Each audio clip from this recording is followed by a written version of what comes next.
풀어드릴 겸 재밌게 한번 얘기해볼게요. 이 언약을 한 큐에 꼽아야 되잖아요. 한 큐에 꼽아야 되는데 혹시 요하나 이것도 큐에서 가면 좋아하는 게 뭐가 있냐? 소떡 아니냐? 소떡이 뭐지? 소세지 떡볶이.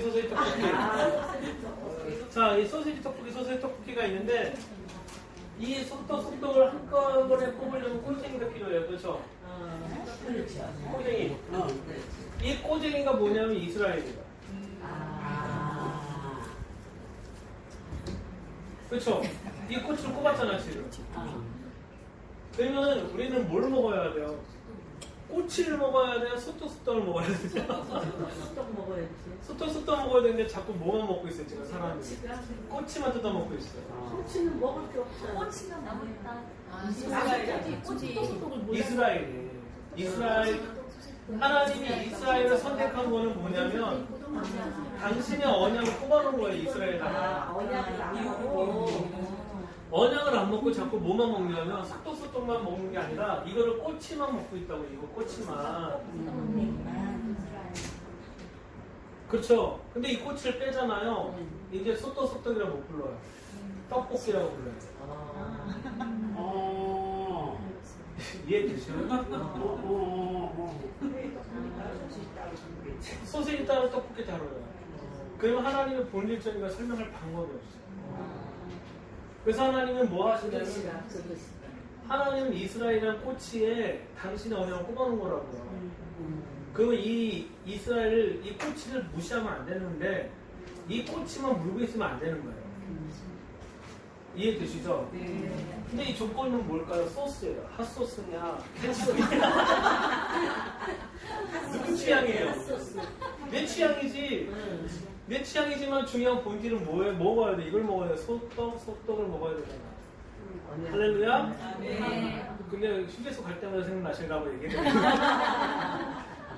우리는 제가 2006년부터 이스라엘 사역하면서 많은 분을 만나고 많은 분을 교제하게 됐죠. 근데 이 꼬치만 좋아하는 분이 있어요. 꼬치만. 언약과 전혀 상관없어요. 근데 어떤 분은 이 꼬치 뺀 나머지 좋아하는 경우가 있어요. 우리는 이 두 가지 꼽아놓고 봐야 돼요. 꼽아놓고 소떡을 먹어야 돼요. 앞을 먹든지 뒤를 먹든지 여러분 상관하지 않겠지만 항상 우리는 이 나머지 꼽아놓은 상태에서 먹어야지 하나님이 계획하는 걸 먹을 수 있는 거예요. 근데 우리는 자꾸 이 조건만 집중해야죠. 조건 플러스 뭐? 이 꼬쟁이만 집중한단 말이에요. 그러니까 꼬치에다가 자꾸 케찹 찍어 먹고 허니 머스타드 소스 찍어 먹고 막 그러고 있는 거예요. 본래적인 뭘 안 먹고 이걸 안 먹고. 이제 소떡 못 드신다. 그래서 우리가 하나님의 이 언약에 들어간다라는 게 그래서 이제 기도의 집에서는 실은 기도는 이것만 하는 거예요. 무조건적이요. 그래서 이사야서 62장 한번 볼게요.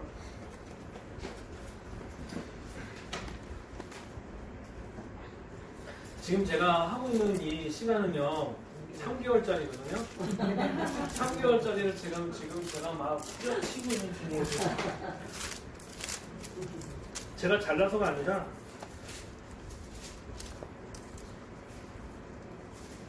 (6절) (7절이요) 이사야서 62장 6절 7절.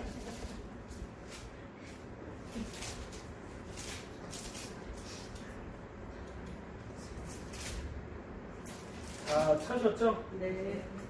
같이 읽어볼게요. 시작. 예루살렘이여 내가 너의 소욕에 핫소리를 세우고 그들 말고 주야로 계속 잠잠하지 않게 하였느니라.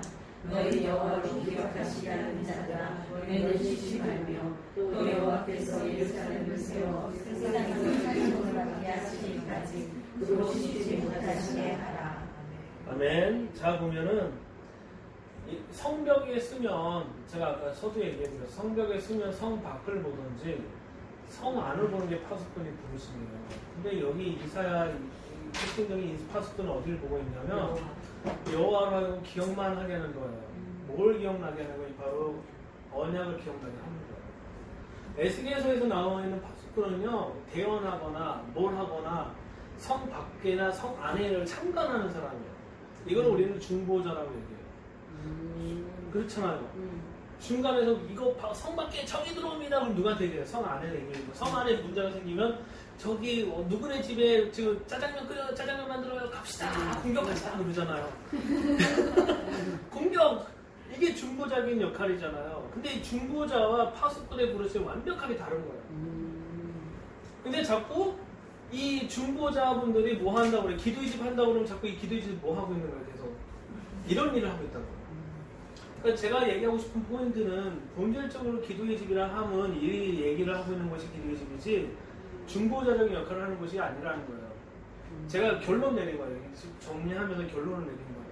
그러니까 우리가 이사야서 62장에 있는 말씀처럼 종일종량 기억하게 하는 것은 이 무조건적인 언약 기반에 있는 하나님의 언약들을 계속적으로 풀어내고 얘기하는 것이 바로 이것이라는 거예요. 그래서 여러분이 지금 이 무조건적인 언약도 배우는 것 중에 제일 중요한 여러분의 신앙의 가장 중요한 기본 바탕이 되어 있기 때문에 그런 거예요.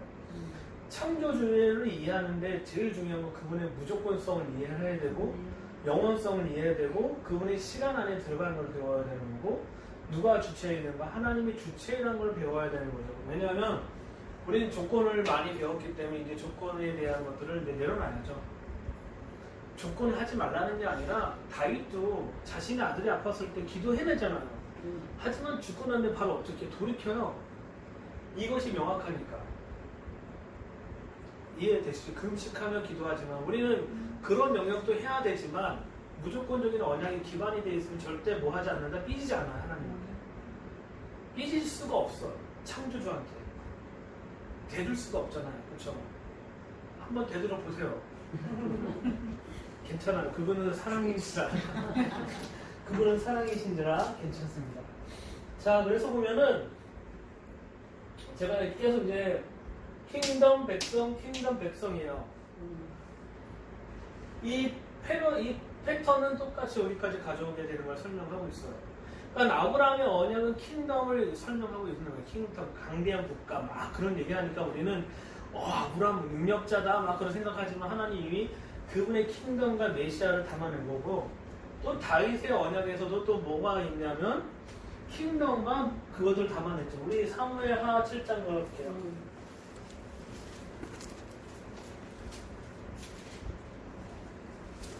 밥 7시에 먹는, 6시에 먹는 거죠? 네. 6시까지. 우리가 계속 그 브레이크 타임에 이것저것 먹었더니 제 작전이었어요. 내 작전이었고 아니요. 하나님의 작전. 7장 10절.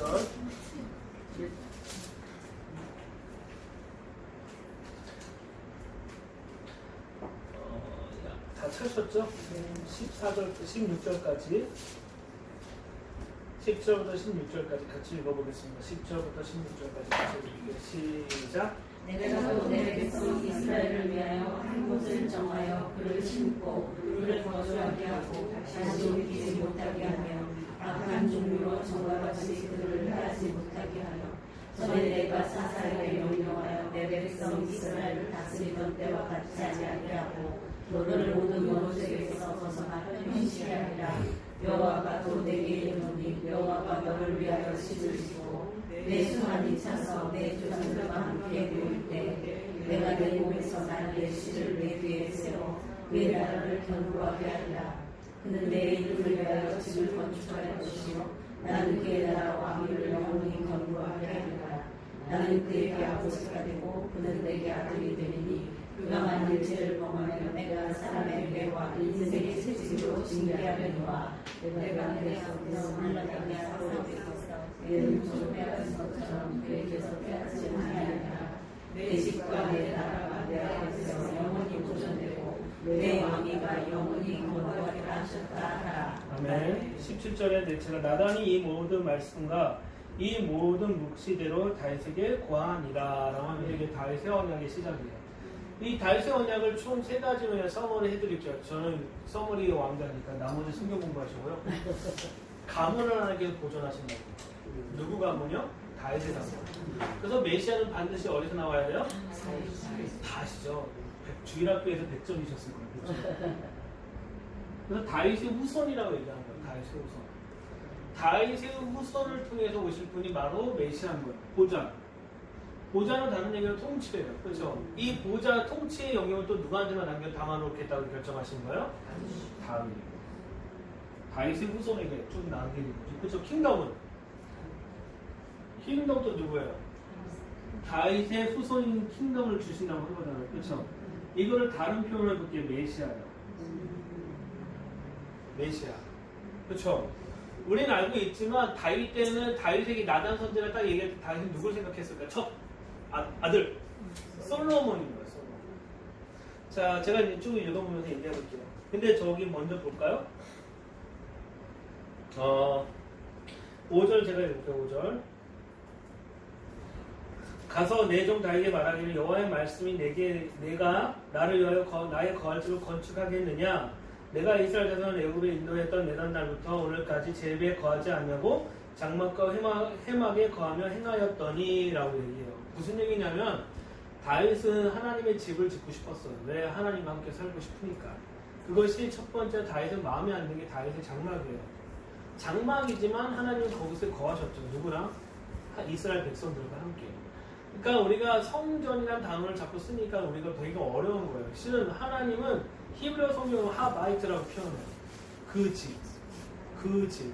그러니까 하나님은 집의 개념을 얘기하는데 우리는 자꾸 이제 신과 피조물의 관계로 접근하니까 성전이라고 얘기하는 거예요. 하나님의 본질적인 하트는 뭐냐면 우리랑 함께 살고 싶거든요. 그것이 본질 아니에요. 근데 이 본질에 대해서 최초로 접근한 인간이 누구냐면 바로 다윗이에요. 다윗은 시편 27편 4절 여러분 다 아실 거예요. 27편 4절 한번 읽어볼게요. 시편 27편 4절.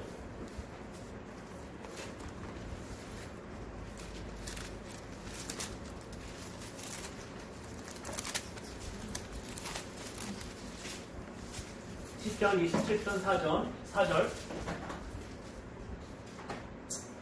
다 찾으셨죠? 같이 읽겠습니다. 시작. 내가 여호와께 바라는 한 가지 그것을 구하리니 곧 내가 내 평생에 여호와의 집에 살면서 여호와의 아름다움을 바라보며 그의 성전에서 사모하는 그것이라. 그러니까 다윗은 하나님이 계신 걸 성전이라 표현하면 그분의 집이라고 표현한 거예요. 그러니까 다윗은 하나님과 함께 살고 싶어 이유예요. 그게. 그러니까 다윗은 그 집을 짓고 싶은 건 뭐냐면 신적인 존재로 집을 짓고 싶은 게 아니라 살 집을 짓고 싶은 거예요. 그러니까 하나님은 다윗의 그 하트를 알고 있기 때문에 하나님이 계속 2번이나 구약 성경과 신약 성경 2번 얘기하죠. 내가 무너진 다윗의 장막을 일으키겠다 얘기하는 거는 이 얘기랑 똑같은 거예요. 거할 집에 관한 얘기다라는 거예요. 그러니까 우리가 하나님의 말씀을 이해하고 있는데 제일 중요한 거는 이 단어들이 하나님께 나가는데 거림돌이 상당히 있다는 거예요. 성전. 자꾸 딱 해버리면 무슨 느낌이 들냐면 뭐 잡아야 될 거 느낌 안 들어요, 막. 뭐 잡아야 되고 뭐 선행시키 쓰건데 하나님은 실제적으로 본질적으로 원하는 건 우리랑 함께 살고 싶은 집이라는 걸 표현하고 있는 거예요.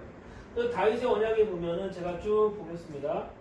10절, 7장, 사무엘 7장 10절에 보면은 내 백성 이스라엘 여의 한 곳을 정하여 저희로 심고 저희로 자기 것을 거하여 다시 옮기지 않게 하며 악한 유로와 전같이 저희에게 해하지 못하게 하라고 얘기하면서 쭉 이제 다윗의 언약을 설명하고 있는데 11절에 보면은 내가 사사회를 명하여 내 백성 이스라엘을 다스릴 때 같이 않고 너를 모든 죄에 벗어나 평안케 하리라. 여호와가 또 내게 이르노니 여호와가 너를 위하여 집을 이루고 누구를 위해서 집을 이루겠다 얘기하는 거예요? 너를 위해서. 근데 이때 당시 당사자는 누구냐면 다윗이지만 점진적으로 확장하면 누구한테 표현되냐면 우리들까지 표현되는 것이 그분의 킹덤에 관한 얘기를 하고 있다라는 거예요. 12절 내 수완이 차서 내 조상과 함께 잘 때 다윗이 죽을 때를 얘기해서 잘 때라고 표현하죠. 그러니까 다윗이 죽은 지가 다윗이 지금 기다리고 있는 시간이 며칠이요? 3.5일 정도 됐네요. 그렇죠? 3.5일. 3.5일 좀 당황하셨나요? 괜찮아. 3.5일이에요. 3.5일. 그 내세워 누가 잘 때 내 몸에 내 자식이 내 뒤에 세워 그날을 경고케 하리라. 저는 내 이름 위하여 집을 건축할 것이요 나는 그 나라에 영원히 경고케 하리라 라고 그래요. 자, 여기서 보면 솔로몬이지만 확장을 보면은 누가 그 집을 지으실 거예요? 하나님이 메시아가 킹덤을 세울 걸 설명하고 있단 말이에요. 그러니까 보면은 킹덤에 관한 언약을 지금 하고 있는 거예요. 누구를 통해서? 메시아를 통해서 세우실 그분의 킹덤을. 이게 예언이라는 자체는요, 우리가 예언을 이해하는데 제일 중요한 포인트는 뭐냐면 이게 산들이 있어요. 선지자들은 여기서 이게 예언을 눈을 보고 있는 거예요. 선지자들은 여기를 보고 있다고 생각하지만 때로는 이게 여기 보고 여기 보고 여기 보고 여기 보는 과정이 있다는 말이에요. 그래서 이중적인 예언이라고 표현을 해요. 지금은 이루어졌지만 부분적이에요. 실제 완성은 언제냐면은 장차 오실 그분이 완성할 거예요. 그래서 우리는 히스기야나 아까 요시야나 그 히스기야나 요셉을 통해서 메시아의 킹덤이 어떻다는 걸 경험하게 되지만 아니라는 거예요. 그리고 우리가 19세기에 우리가 부흥을 다 경험하잖아요. 신기한 건 부흥을 경험했지만 지금 그 부흥이 우리에게 있나요, 없나요? 없죠. 우리는 이 부흥을 통해 뭘 한 거냐면은 이마트에 가면은 시식코너들이 있어요. 시식코너에서 그 맛을 본 거야. 맛을 봤는데 이 맛을 본 걸로 끝나는 게 아니라 실은 우리는 계속 다른 맛 찾아다니잖아요. 더 중요한 건 뭐냐면 진짜는 내가 값을 치고 사는 거잖아요. 우린 진짜를 기다려야 되는데 자꾸 뭘 하고 있는 거예요? 시식코너만 계속 다니는 거예요. 여기가 어디 있다, 뭐가 있다, 뭐가 있다 계속 다니지만 그건 시식이에요. 본질적인 것은 그분의 킹덤이 세워질 걸 보는 거 아니에요? 우리는 이 맛을 보고 하나님의 킹덤이 이런 거구나. 트랜스포메이션 통해 오이가 이만하게 나온 거 보고 하나님께서 세우신 그건 이거구나라는 걸 보아야 되는 건데 자꾸 이거를 카피해서 뭐 하려고 똑같은 것을 만들려고 하니까 돼요, 안 돼요? 안 되는 거예요. 그래서 하나님의 본질적인 걸 얘기하고 있는 건 뭐냐면 너희는 지금 시식을 하고 있지만 진짜를 기다려라고 얘기하고 있는 거예요. 우리가 지금 하나님 임재를 구하잖아요. 임재는 뭐예요? 일순간이에요. 우리는 영원한 임재를 구해야 되는 거예요. 그분이 이곳에 오셔서 같이 사는 거. 근데 우리는 자꾸 뭐 하냐면 예배자들이 제일 실수하는 게 뭐냐면 지금 당장이 터치되는 임재만 구한단 말이에요. 그러니까 이 임재가 없으면 무슨 생각이 돼요? 가인과 같은 생각이 드는 거예요. 내 예배가 뭐가 잘못됐나 보다. 그때부터 뭘 찾아요? 자꾸 조건 찾기 시작. 예배를 잘 드렸던 조건이 뭐지? 다 리스트를 찾고 난 다음에 다 해보는 거예요. 그래서 어떤 예배자가 이런 얘기, 나는 예배 때 기타줄 매번 새 걸로 갑니다. 이게 딱 들은 순간 그 예배자는 이제부터 뭐 하는 거야? 기타줄 갈아가. 뭔가가 있는 것 같아요. 하더니 돼. 사람들이 임재가 느껴진다고 해. 좋다고 했는데 또 다른 조건이 생겨야 되는 거예요. 왜냐하면 이것을 연속성을 가질 수 없거든요. 우리는 예배를 통해서 임재를 구하지만 실은 진짜 임재는 뭐냐? 그분이 다시 오시면 구하는 거예요. 우리가 임재가 느껴지지 않더라도 그분의 어떤 터치이 있지 않더라도 아벨처럼 믿음으로 하나님 말씀을 세상을 창조하였다라는 것을 인정하게 되면은 임재가 있고 없고가 중요한 게 아닌데 우리는 그분 앞에 쓴다가 더 중요한 거예요. 우리가 그분 앞에 드려진다가 더 중요한 거지 자꾸 왜 나의 어떠함이 더 중요한 것이 되냐는 거죠. 우리 이것을 다 뒤집어야 되는 거예요. 이걸 뒤집지 않잖아요. 그러면 이 예배 가운데 임재가 있는 데를 계속 찾아다니면서 할 수밖에 없는 거예요. 우리는 본질적으로 그렇게 할 수밖에 없는 존재들이에요. 그러니까 무조건적인 언약이라는 거는 우리가 이해하는 이 과정은 뭐냐면 우리의 어떠함이 중요한 게 아니라 그분의 영원한 것이 온다라는 거예요. 그리고 우리는 지금 현재 임재를 구하지만 그 임재를 경험하면서 임재가 있든 없든 간에 그분의 영원한 나라에 내가 계속 내 시야를 맞춰주고 살고 있느냐의 질문을 우리가 해야 된다는 것을 볼 수 있습니다. 할렐루야. 네. 자, 보면서 좀 보겠습니다. 영원히 경고케 된 14절. 나는 그의 아비가 되어 그는 내 아들이 되리니. 그쵸? 나는 그의 아비가 되어 그는 내 아들이 되리라 하는 것은 꼭 어디서 본 것 같지 않으세요? 시편 2편에서 본 것 같지 않으세요? 그쵸? 계속 언약이라는 거는 이렇게 담아놓은 것들을 풀어내고 있는 거예요. 시편이나 다른 선지서나 계속. 자, 그래서 보면은 대빈이 저가 만일 죄를 범하면 내가 사람의 막대기 인생의 책찍이 징계하려니와 누구의 원년 솔로몬 이후부터 왕들인 거죠. 내가 내 앞에 피한 새 아버지의 은총을 빼앗은 것 같이 그에게는 빼앗지 않는다. 빼앗지 않는다. 뭐에 관한 얘기냐? 가문에 관해서 하나님 손대지 않겠다. 보존에 관해서 손대지 않겠다. 킹덤에 관해서도 손대지 않겠지만 내가 채찍질을 하겠다. 이게 하나님의 이 무조건적인 언약의 무서움이에요. 그러니까 다윗 가문은요, 이러든 저러든 간에 반드시 거기를 통해 누가 나와야 돼요? 메시아가 나와야 돼요. 이걸 기도하는 게 엄청난 거 아니에요?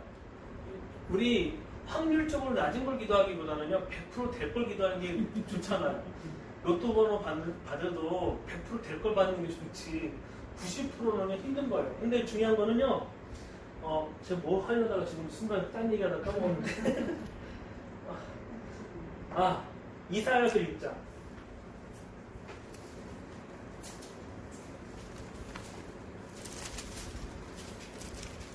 이사야 6장 11절부터 10절부터 13절 볼게요. 10절부터 13절. 10절부터 13절. 10절부터 13절 다 찾으셨죠? 같이 읽겠습니다. 시작. 이 백성의 마음을 분하게 하며 그들의 귀가 막히고 그들의 눈이 감기게 하라. 원하건대 그들이 눈으로 보고 귀로 듣고 마음으로 깨닫고 다시 돌아와 뜻을 잡혀가노라 하시로. 내가 이르되 주여 어디까지니까 하였더니 주께서 나가시되 성도들은 황폐하여 주님이 없으며 가운데에 있는 사람이 없고 이끄지는 손패가 되며 여호와께서 사람들을 멀리 옮기셔서 이 땅 가운데 포기하는 곳이 많은 데까지나 그 중에 10분의 1이 아직 남아있을지라도 이것도 황폐하게 될 것이나 아무나무와 상수리나무가 배임을 당하여도 그 구루터기는 남아있는 것 같이 거룩한 시간 이 땅의 구루터기니라 하시더라. 아멘. 자, 보면은요, 이사야를 하나님께서 부르셨어도 주님, 누가 나를 위해서 갈구하고 난 다음에 주님, 내가 여기서 나를 보내주소서 하는 것이 이사야 6장이잖아요. 혹시 부르심 이렇게 받으신 분 계세요? 그러면 그 다음 게 무서워요. 저주하는 거예요, 계속. 자기 백성 저주하는 건데 어느 때까지냐는 것을 얘기하는 것이 이 파트예요. 근데 우리가 중요하게 봐야 될 게 뭐냐면 13절이에요. 그 중에 10분의 5년 남아있을지라도 이것은 삼키운 바 될 것이나 밤나무 상순이 나가 나무가 배임을 당하여도 그 그루터기 남아있는 것 같이 거룩한 씨가 이 땅의 그루터기다. 거룩한 씨는 하나님 어느 지파를 내버려 두셨냐면 유다 지파. 자, 북이스라엘은 다 뽑혀서 어떻게 되냐면 민족적으로 다 섞였어요. 여기선 절대 섞인 동네에는 메시아가 나올 수 있어요? 없어요? 없어요. 근데 유다 지파는 신기하게 멸절도 당하지만 뽑혀서 그대로 갔다가 그대로 다시 돌아가. 왜 그럴까요? 메시아가 거기서 나와야 되니까. 우리는 어떤 조건을 찾으면 한도 끝도 없지만 메시아 이 무조건적인 언약을 보면 하나님 유다 지파를 반드시 보호해야 될 이유가 있어요. 다윗의 가문을 반드시 보호할 이유가 뭐냐? 거기를 통해 누가 나오기 때문에? 메시아가 나오기 때문에 하나님이 메시아 때문에 유다 지파 전체를 바벨론 포로 잡혔다가 그대로 다시 돌아오게 되는 놀라운 이유가 있어요. 심지어 바벨론 포로 잡히고 난 다음에 거기서 뭐예요? 성경 공부 열심히 하잖아요. 아이러니하지 않아요? 우리는 이거를 조건적인 걸로 보면은 찾을 방법이 없어요. 하지만 무조건적인 언약에서 보면 반드시 보이는 거예요. 왜냐하면 바로 거기서 메시아가 오기로 결정했기 때문에. 그래서 이 유다 지파가 그대로 와요. 그래서 우리가 부르는 유대인이 바로 유대인 지파예요. 유다 지파예요. 우리 이스라엘 사람이라 잘 안 부르잖아요. 유대인이라 부르는 게 바로 이 부분 때문에 그래요. 그래서 하나님은 이 말씀대로 당신의 그 일들을 지금 계획하시고 보여주고 있는 것이 이 다윗의 가문을 통해서 얘기하고 계시는 거예요. 우리가 언약이라는 거는요, 언약이라는 거 무서운 건 뭐냐면 정하면 반드시 해요. 하나님이 정했다면 반드시 해요. 그러니까 어떤 조건을 따지지 않는다고요. 자, 이 믿음이 우리에게 있잖아요. 조건은요, 영향을 주지 않아요. 우리 삶 가운데. 때로는 우리가 조건적인 걸 하나님께 드릴 수 있지만 영향을 주지 않는다는 거. 이해되시죠? 우리는 엔타임 프로세스를 하는데 자꾸 조건을 찾아요. 그렇죠? 안 그런가요? 엔타임 강의하신 분들, 마지막 때 강의하신 분들, 정말 죄송한 얘기지만 저는 한국 사람이에요. 한국 사람이죠. 정말 저 오해하지 마시라고 얘기하는 거죠. 한국 사람이잖아요. 성경에 남북한의 통일하고 이스라엘 회복하고 무슨 관련이 있어요? 없죠. 남북한의 통일과 주님 다심하고 무슨 관계가 있어요? 없죠. 제가 얘기하고 있는 포인트, 무조건적인 언약에서 얘기하고 있는 포인트예요. 우리가 봐야 될 건 이 포인트로 봐야 되는데 자꾸 누가 여기다 조건을 넣은 거예요? 우리가 넣은 거잖아요. 우리는 그래서 기도한다는 건 언약을 놓고 기도한다는 건 이 조건적인 걸 갖고 가는 게 아니라 무조건적인 걸 동의해 드리는 거예요. 다. 그 다음에 하나님께서 필요하시면 당신이 하시겠죠. 근데 우리는 자꾸 내가 이미 조건을 만들어 놓은 걸 끼워 맞추는 거예요. 계속. 그런 프레임을 만들었기 때문에 돼요, 안 돼요? 안 되는 거예요. 그러니까 우리는 실은 본질적인 걸 기도한다는 건 뭐냐면 내가 아무리 전 한국을 사랑하고 통일에는 갈망은 있지만 이것도 우리가 주님께 올려드릴 수 있지만 무조건적인 언약에 들어간다면 이걸조차도 내려놓을 수 있는 것이 중요하다는 거예요. 왜냐하면 성벽 위에 서서 성 밖도 보는 것도 아니고 성 안도 보는 것도 아니고 여호와로 하여금 기억나게 하는 게 첫 번째 일이기 때문에 법궤를 메는 사람은 뒤에 쫓아오는 사람이 잘 쫓아오고 안 쫓아오고 중요한 게 아니라 구름기둥과 불기둥에 맞춰서 걸어야 되는 거잖아요. 그렇죠? 그 뒤에 쫓아오는 사람이 그걸 이제 조절하는 거겠지만 법궤를 메는 사람은 그것이 더 중요한 삶이라는 거예요. 우리는 이 부분이 너무 중요한 부분이라고 배워야 되는 거고 인식을 해야 되는 거고 무조건적인 언약을 이해하는 사람은 실은 뭘 가질 수 있냐면 킹덤의 패러다임을 가질 수 있고요. 킹덤의 시간을 가질 수 있고 킹덤이 어떻게 일하는지 볼 수 있어요. 근데 여기서 본 사람들은 여기 접대 접속할 수가 없어요. 여기 이해되시죠? 이제 조금 여러분은 이제 박사학위로 들어가겠습니다. 자, 보면은요. 16절.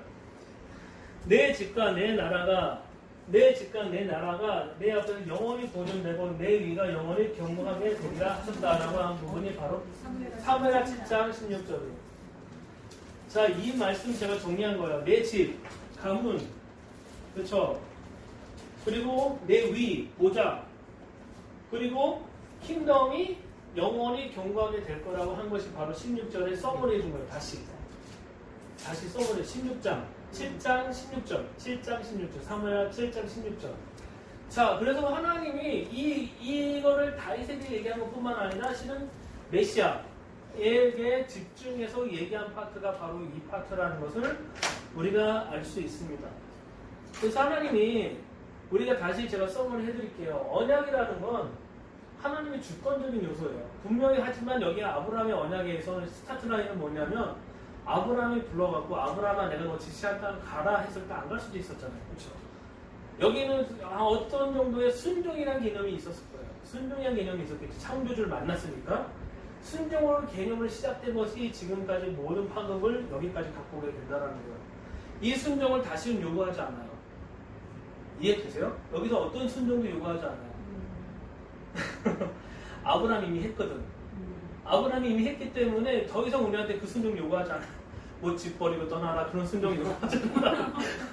그런 요구할 필요가 없어요. 이미 그래서 우리가 아브라함의 이름이 믿음의 조상이 된다는 얘기가 바로 이 파트예요.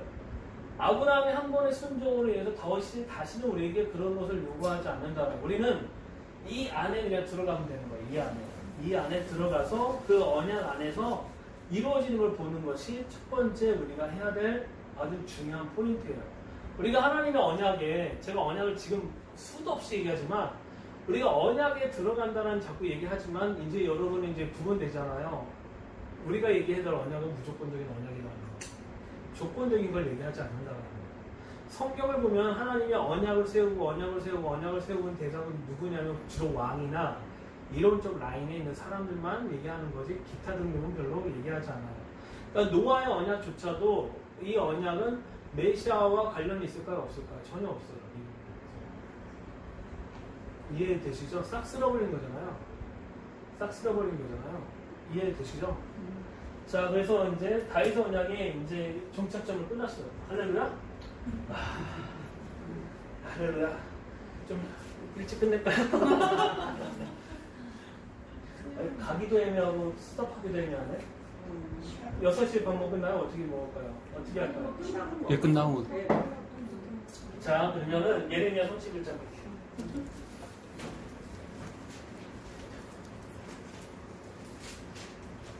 되게 열심히 시작해. 몇쪽까지 하면 엄청 열심히. 못 배우니까 써야지. 예레미야 31장 31절부터 34절까지요.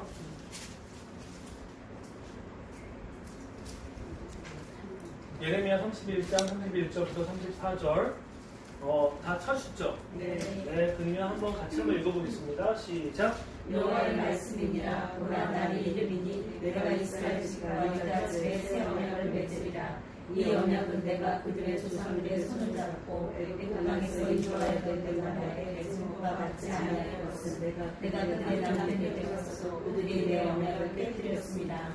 여호와의 말씀이니라. 그러나 그날 후에 내가 이스라엘 집과 맺은 언약은 이러하니 곧 내가 나의 법을 그들의 속에 두며 그들의 마음에 기록하여 나는 그들의 하나님이 되고 그들은 내 백성이 될 것이다. 여호와의 말씀입니다. 그들이 다시 각기 이웃과 형제를 가르쳐 이르기를 너는 여호와를 하지 아니하느니 이는 작은 자로부터 큰 자까지 다 나를 알기 때문이라. 내가 그들의 악하면을 사하고 다시는 그 죄를 기억하지 아니하리라. 여호와의 말씀입니다. 아멘. 자, 보면은 이 새 언약이라는 단어에서 제일 스타트라 있는 이 새란 단어에 대해서 좀 볼게요. 실은 히브리어 사전에 보면 뉴란 단어가 실은 있지가 않아요. 뭐에 관한 얘기냐면 이거는 새라는 단어가 아니라 완성의 개념이 있어요. 완성. 최종 버전. 최종적으로 내가 어떻게 할 건지를 설명하고 있는 게 새 언약이에요. 읽어보셨잖아요. 느낌이 확 다르죠?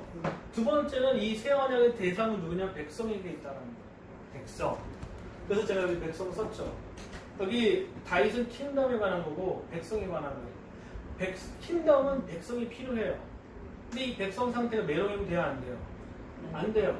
그래서 백성을 고쳐야 되는데 누가 고치겠다고요? 하나님이 고치겠다는 거예요. 그렇죠?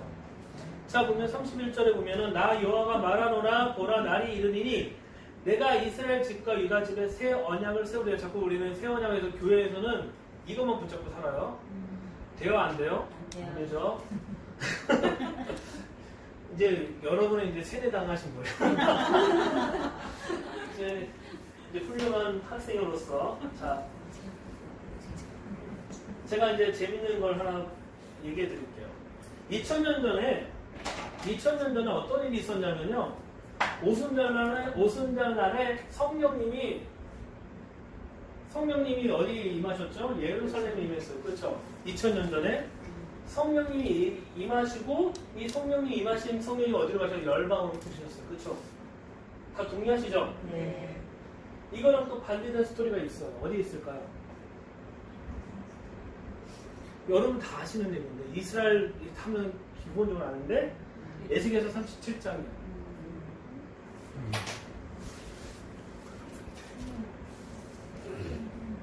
에스겔서 37장 9절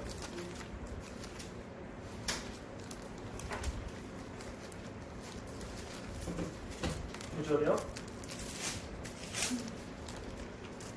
37장 9절 같이 읽어볼게요. 다 찾으시죠?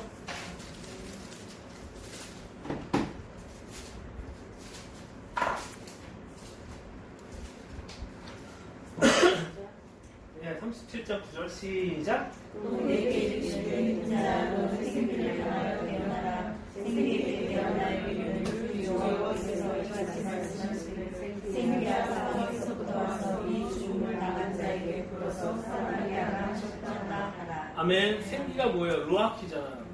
성령이잖아요.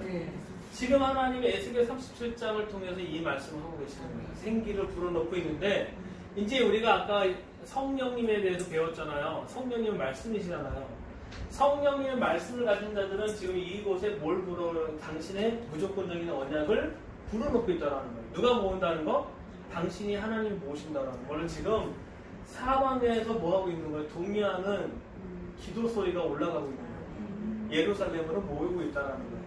하나님이 그냥 에스겔서 선지자는 그냥 얘기하는 게 아니라 마지막 엔타임이라는 걸 얘기하고 있어요.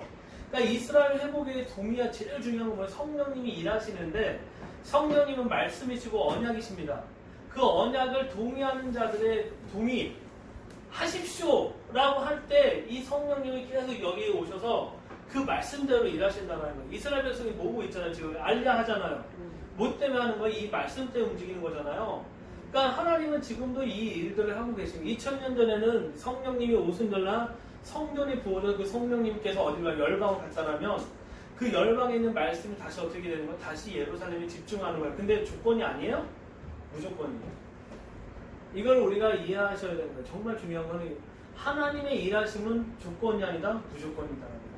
그래서 이 에스겔서 37장의 스토리는요, 지금 하나님의 사방에서 생기를 불어넣고 있어요. 그러니까 우리는 자꾸 성령을 생각하면은 어떤 영적인 파워를 생각하지만 여러분은 이제 배웠으니까 뭘 해요?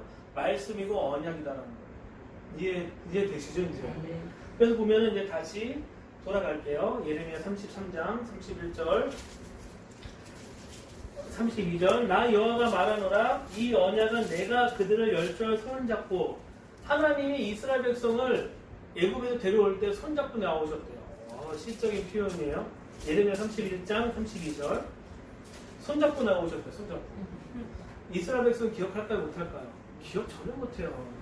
그분은 손잡고 라라라라라라라라 이스라엘 백성은 막 불평불만하고 40년 동안 그냥 광야에서 확 죽었으면 좋겠다고 해서 하나님 어쩔 수 없이 그래 소원 들어줄게 죽어라.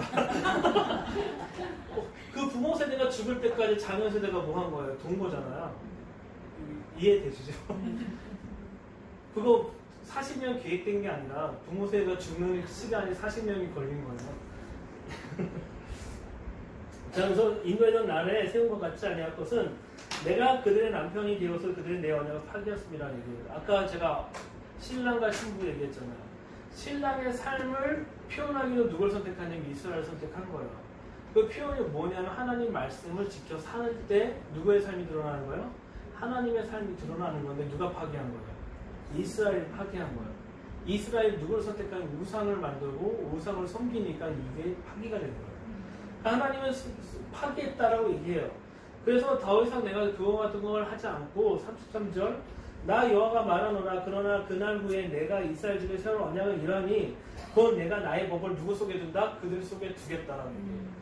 그게 2000년 전에 일었었던 일이에요. 성령님이 오셔서 우리 안에 거하시는 성령님이 그 말씀을 두셨다라는 거예요. 근데 이 부분은 뭐냐면요. 예레미야 31장 31절부터 34절은요. 언제 포커스를 잡힌 거냐면 말일이에요.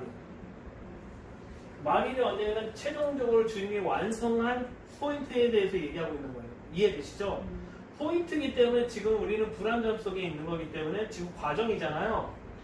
과정이기 때문에 될 때도 있고 안 될 때도 있는 거예요. 하지만 최종적인 건 뭐예요? 최종 완성의 포커스를 하나님은 지금 일하고 계신다는 걸 설명하고 있는 거예요. 할렐루야.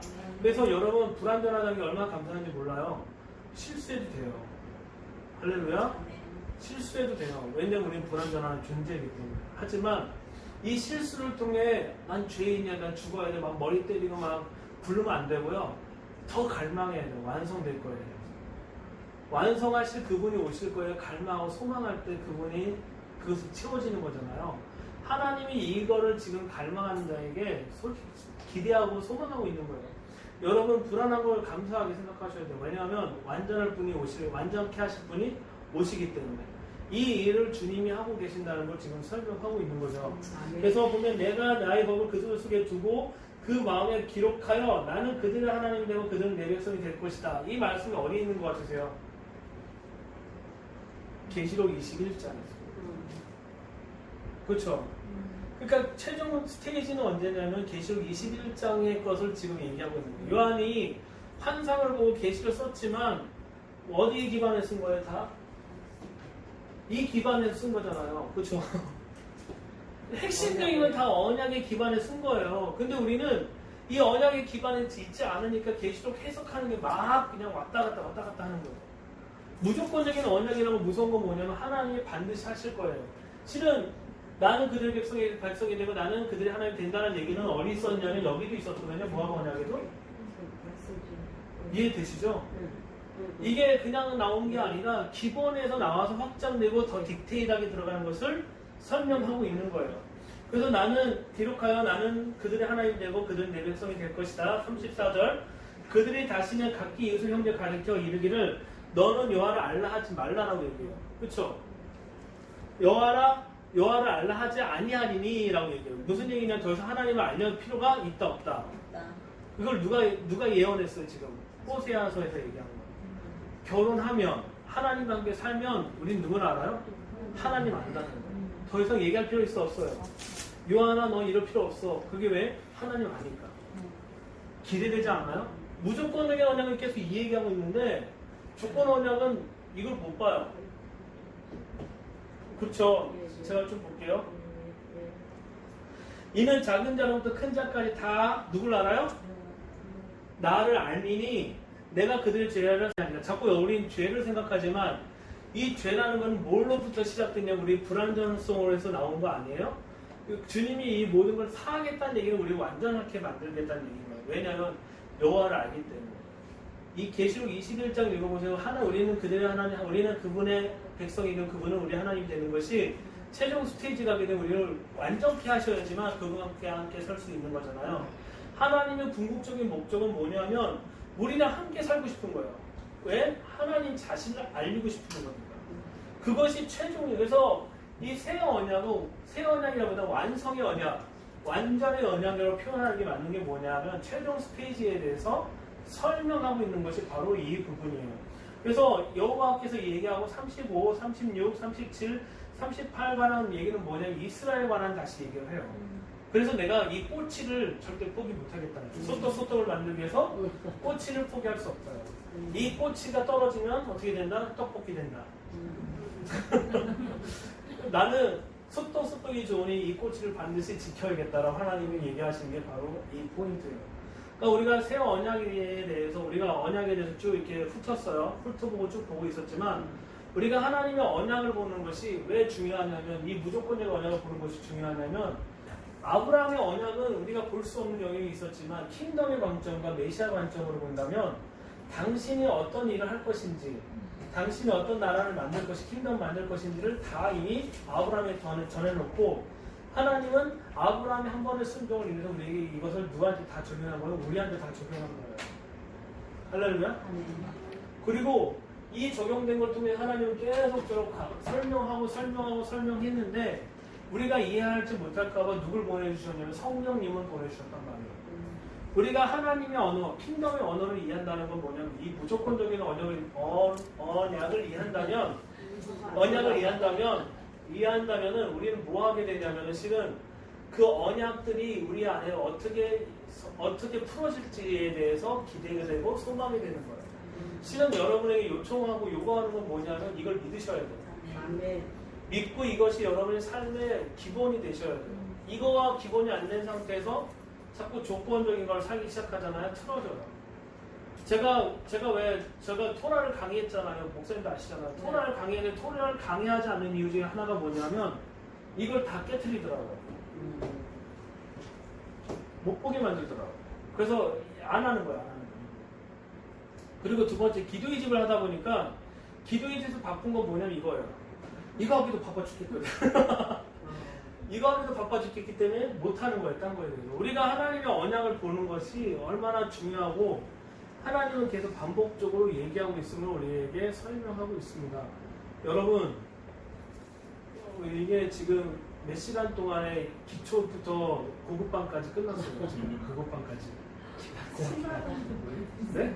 고급반까지 끝나고 이제 부록 시간 하나 또 가질 거예요. 뭐냐면 이사야 19이에요. 경배대로인데 경배대로를 이 관점에서 보면은 다르게 보실 거예요. 저한테 돌멩이 던질 수 있지만 돌멩이 맞고 가죠. 왜냐하면 하나님은 지속적으로 언약을 한 장소에 두셨어요. 그렇죠? 하나님 한 지역을 두셨고 한 종족을 선택하셨고 당신의 언약을 거기에 계속 두시고 그 언약대로 성체를 결정하셨단 말이에요. 근데 구약 성경에서 보면 하나님이 계속 뭐라고 얘기해요? 나의 거할 처소가 어디라고 얘기해요? 시온이라고 얘기해요. 하나님의 말씀은 어디서 나온다고 그래요? 예루살렘과 시온에서 나온다고 그래요. 실은 경배의 대로의 가장 스타트 라인은 어디가 되냐면 바로 시온으로부터 시작이 돼야 되는 걸 제가 이제 5분 쉬고 설명하고 그 다음에 끝나면 밥 먹고 헤어지는 거죠? 기도해줘. 아, 기도까지 하고. 할렐루야. 두려웠어요.